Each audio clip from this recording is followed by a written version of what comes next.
motenore kod mano Migao mar somo oyangoni giseketo ikruok makare motenone chakruok mar senior secondary e bwo chenro mar CBC e pacho kaendi ma oyang kod jagoro mong'ere Migao mar somo Belio Kipsang moko ni skul ka skul biro bedo kod lai ariyo mag tiego jopuonjre ka sayans en achiel kuom laigo. Moko ni gisechako chenro mar gero kuonde timo nonro mag sayans mag laboratory e skunde 1,600 maonge kodgi e pacho ka mangima. Judith Omondi lero mathoth.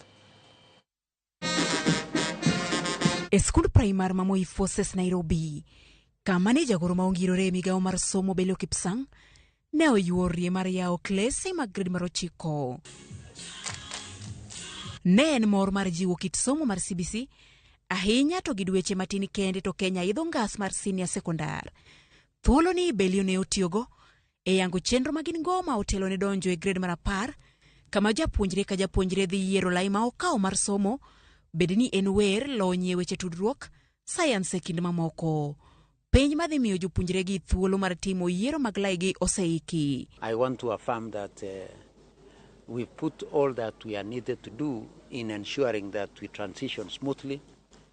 We did run last year in July a pilot on the assessment that our grade 9 will be running, will be doing in November, so that it could assist us to adequately prepare for the grade 9 assessment. We used also the same pilot to do simulations on pathway placement, on school placement. We have already done mappings on our schools. Skunde secondary mamalo dhi bedo gi lai ariyo mag somo kata career pathways ka achiel ma ochuno to en mar science.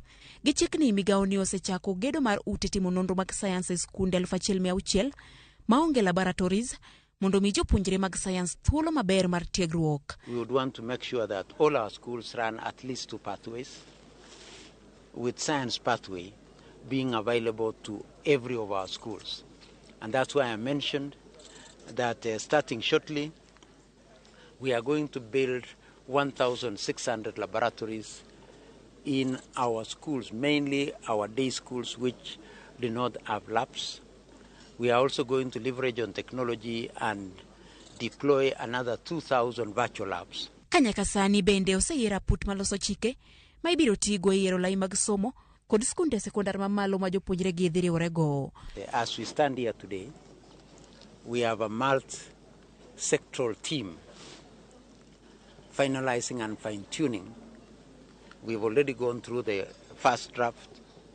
Our team now is out there to finalize on guidelines of placement to pathways and schools in January as we transition ourselves to the final phase of basic education implementation of competence-based education. Nyaka ne chenro mar CBC chakre pachoka, Kenya higa manyien donjo e senior schools mochakore gi grade mar 10 magi jopuonjre madhi somo e skunde sekondar masani.